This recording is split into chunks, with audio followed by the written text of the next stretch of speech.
प्रधानमंत्री नरेंद्र मोदी आज उत्तराखंड के श्रीनगर में चुनाव प्रचार के लिए पहुंचे। मंच पर पहुंचते ही उन्होंने कांग्रेस पर निशाना साधते हुए कहा कि ये जो सरकार अभी है वो 12 मार्च के बाद अतीत बन जाएगी और जो नतीजे आएंगे वो भूतपूर्व होंगे। उत्तराखंड में भी सपा और कांग्रेस पर्दे के पीछे से आपके साथ खेल रही है। और जानिए क्या क्या कहा पीएम मोदी ने इस पूरे भाषण में। मैं कल्पना नहीं कर सकता हूं कि पहाड़ों में इतने जल्दी इतना बड़ा जैन सैलाब, इतनी बड़ी भीड़। मैं उधर पहाड़ की चोटियों पर घरों पर लोग खड़े देख रहा हूं, पूरा रास्ता भरा हुआ देख रहा हूं। उन्हें सुनाई भी नहीं देता होगा, उसके बावजूद भी इतनी बड़ी तादाद में आप आशीर्वाद देने के लिए आए। मैं आपका हृदय से बहुत बहुत आभार व्यक्त करता हूं। लेकिन इतनी बड़ी मात्रा में महिलाओं की हाजिरी, गजब किया है आपने। और दूसरी बात, आम सभा में महिलाओं को किसी कोने में बिठा देते हैं। ये उत्तराखंड के लोगों ने सबसे पहले महिलाओं को बिठा दिया, इसके लिए डबल अभिनंदन। माता बहनों का सम्मान ये नजर आ रहा है मुझे। मैं इसलिए पार्टी के सब लोगों को हृदय से बहुत बहुत बधाई देता हूं, उनका अभिनंदन करता हूं। मैं माताएं बहनें आपको भी नमन करता हूं, क्योंकि आप हमें आशीर्वाद देने के लिए आए हैं। और मां के आशीर्वाद बहुत बड़ी ताकत होती है, बहुत बड़ी रक्षा होती है, बहुत बड़ा सुकून होता है। और इसलिए मैं तो आज श्रीनगर की धरती पर गदगद हो गया हूं आपके इस आशीर्वाद के लिए। भाइयों बहनों, उत्तराखंड का चुनाव तेज गति से आगे बढ़ रहा है। आज 12 फरवरी है। 12 मार्च को आज जो सरकार है वो भूतपूर्व बन जाएगी। और 11 मार्च को जो नतीजे आएंगे वो अभूतपूर्व हो जाएंगे।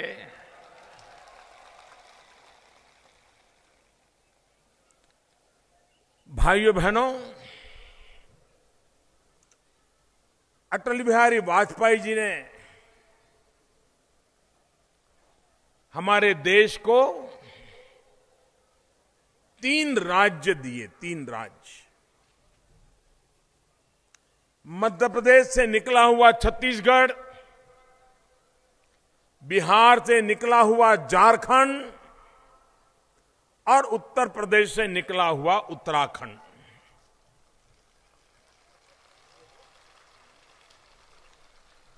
क्या कारण है कि छत्तीसगढ़, छोटा सा राज्य, आदिवासियों की जनसंख्या, माओवादियों का खून खराबा, नक्सलवाद, ये सब कुछ होने के बाद भी वहां की जनता ने लगातार भारतीय जनता पार्टी की सरकार बनाई। आज छत्तीसगढ़ हिंदुस्तान के तेज गति से आगे बढ़ने वाले राज्यों में उसने अपना झंडा गाड़ दिया है। झारखंड जंगल है, आदिवासी बस्ती है, पिछड़ा इलाका है। बिहार में भी जब वो बिहार का हिस्सा था, सबसे ज्यादा पिछड़ा इलाका था। आज वहां भारतीय जनता पार्टी की सरकार है। कोई कल्पना नहीं कर सकता है कि झारखंड जैसे राज्य में पूंजी निवेश के लिए अंतर्राष्ट्रीय स्तर की समिट होती हो, देश और दुनिया के बड़े बड़े उद्योगकार झारखंड की राजधानी रांची में आते हो और झारखंड में पूंजी निवेश के लिए आगे बढ़ते हो। क्या कारण है कि मेरा उत्तराखंड पीछे रह गया? क्या कारण है भाइयों? उत्तराखंड बर्बाद हुआ, उसका कारण क्या है? जरा पूरी ताकत से बताइए, कौन कारण है? कौन कारण है? कौन कारण है? जब तक उसको नहीं हटाओगे, क्या उत्तराखंड का भला होगा? क्या भला होगा? क्या भला होगा? क्या? और वो लोग जो कभी कहते थे कि हमारी लाश पर उत्तराखंड बनेगा, उनको उत्तराखंड से कोई प्यार हो सकता है क्या? हम मरेंगे लेकिन उत्तराखंड नहीं बनने देंगे, ये कांग्रेस के लोग कहते थे कि नहीं कहते थे? ये वर्तमान मुख्यमंत्री कहते थे कि नहीं कहते थे? अरे ऐसे मुख्यमंत्री उत्तराखंड की जनता में ये दम होना चाहिए। ये तो पिछले दरवाजे से घुस गए हैं, वरना उत्तराखंड की जनता उनको कभी भी बनने नहीं देती, कभी भी बनने नहीं देती। क्योंकि उन्होंने उत्तराखंड के बलिदानों पर, उत्तराखंड की जनता के गांव पर नमक छिड़कने का, एसिड छिड़कने का पाप किया था। ये तो यहां तक कह देते थे कि अलग डेवलपमेंट अथॉरिटी बना दी जाए, यूटी बना दिया जाए, लेकिन उत्तराखंड राज्य न बनाया जाए। आपको याद है ये आज जो मुख्यमंत्री हैं, उन्होंने उत्तराखंड की रचना के विरोध में क्या कुछ नहीं किया था?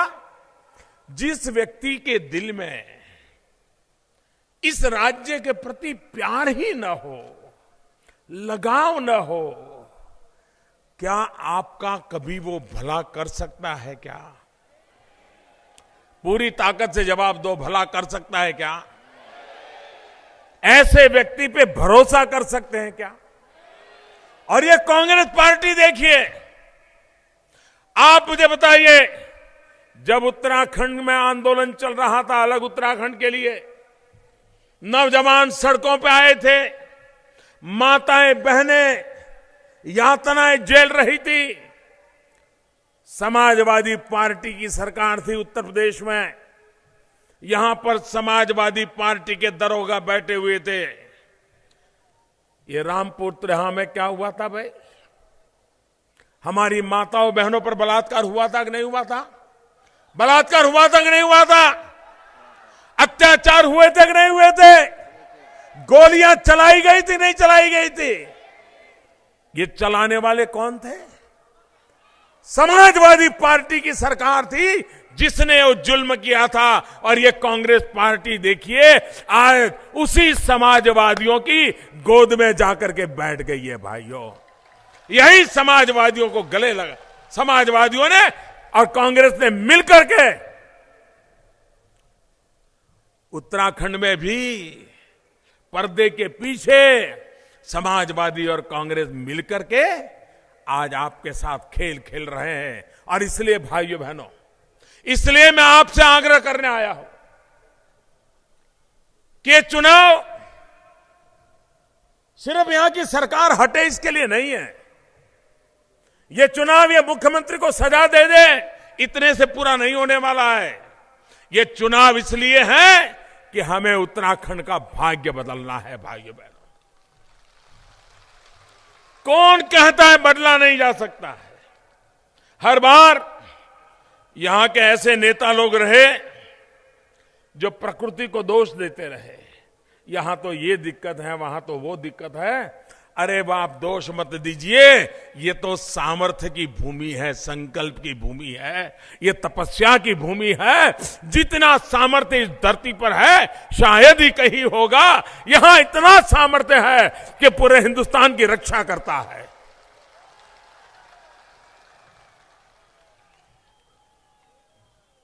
हिमालयन स्टेट्स में आप जरा सिक्किम जाकर के देखिए, वहां भी हिमालयन पहाड़ी है, हिमालयन रेंजेज है, वहां भी रास्तों की कठिनाई है, वहां भी जमीन ढह जाती है। लेकिन आज जाकर के देखिए, सिक्किम 7-8 लाख लोगों की जनसंख्या, 20 लाख से ज्यादा टूरिस्ट आते हैं वहां, 20 लाख से ज्यादा।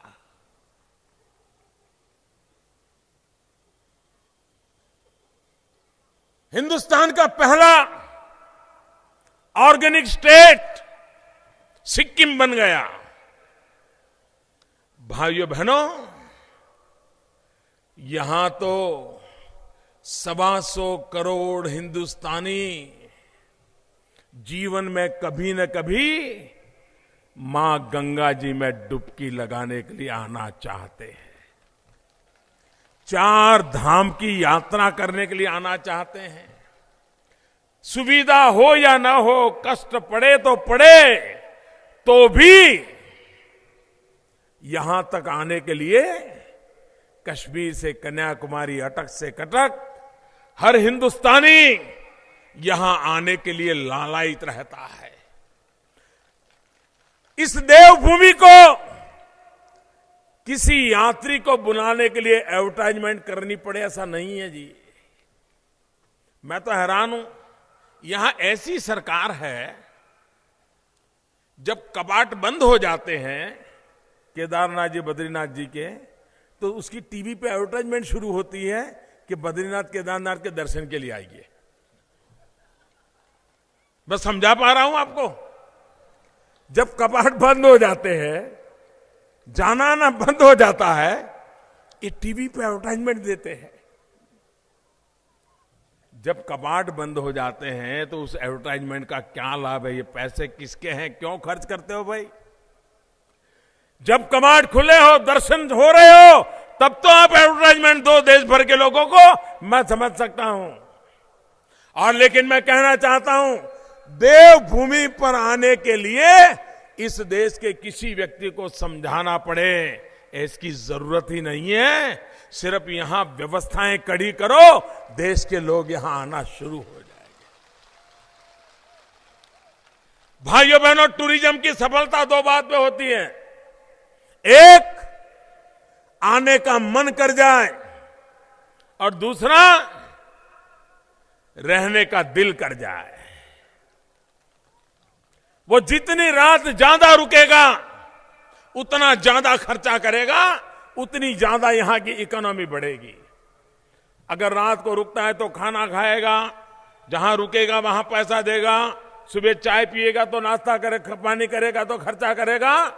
लेकिन आते ही कार से उतरा, भगवान को माथा टेका, भाग गया, तो टूरिज्म डेवलप नहीं होता है। और इसलिए भाइयों बहनों, हम उत्तराखंड में प्रवासन की, पर्यटन की हर व्यवस्था को प्राथमिकता देना चाहते हैं। और ये जिम्मेवारी सिर्फ उत्तराखंड सरकार की नहीं होगी, केंद्र में आपने मुझे बिठाया है, मैं भी अपनी जिम्मेवारी निभाऊंगा।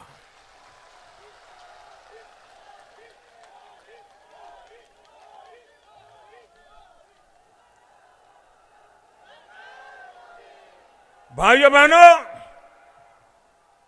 चारधाम, 12मासी रास्ता, ऑल वेदर रोड, क्या आजादी के 70 साल के बाद ये नहीं हो सकता था क्या?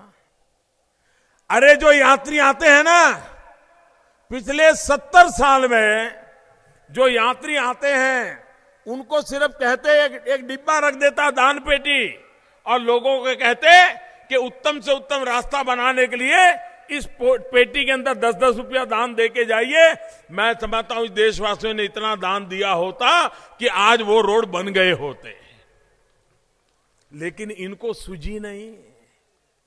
भाइयों बहनों, हमने 12,000 करोड़ रुपया, कितने, जरा सबके सब बोलो, कितने कितने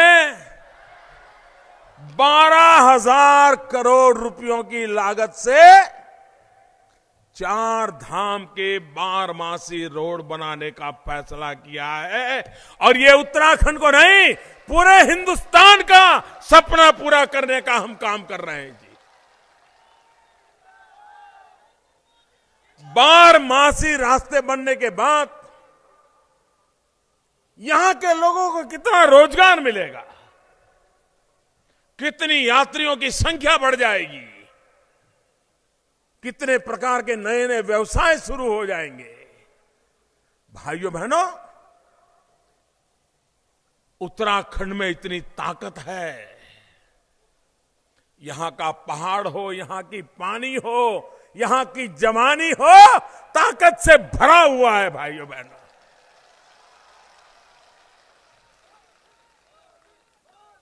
और इसलिए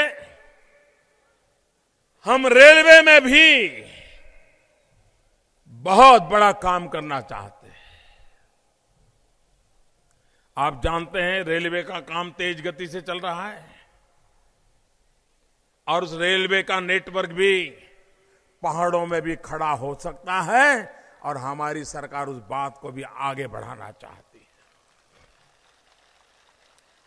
रेल बनने तक हजारों लोगों को रोजगार भी देती है और बनने के बाद नए रोजगारों को जन्म देती है। भाइयों बहनों, हम नहीं चाहते कि उत्तराखंड का हर जवान उसको उत्तराखंड छोड़ करके जाना पड़े। उत्तराखंड में कहीं किसी गांव में जाओ, जरा यहां के मुख्यमंत्री जवाब दे, पिछले 5 साल में कितने गांव खाली हो गए हैं। अरे किसी गांव में जाए, किसी भी घर में पूछे, कोई नौजवान है जरा बात करनी है तो वो कहेंगे नहीं नहीं भाई वो तो रोजी रोटी कमाने के लिए कहीं चला गया है, साल में 1-2 बार आता है। इतना बड़ा उत्तराखंड, यहां के नौजवान को अपना गांव, अपने खेत खलिहान, अपने बूढ़े माँ बाप, अपने यार दोस्त ये छोड़ने के लिए जाना क्यों पड़े। अरे पूरे हिंदुस्तान को यहां पर लाने की ताकत जिस राज्य में हो, यहां से किसी को जाना ना पड़े, ऐसा राज्य बनाने की जरूरत। और बन सकता है भाइयों, कोई कठिन काम नहीं है। मकसद चाहिए, समर्पण चाहिए, संकल्प चाहिए, जनता जनार्दन का साथ चाहिए। सबका साथ सबका विकास होके रहता है। ब्यूरो रिपोर्ट, देवभूमि न्यूज।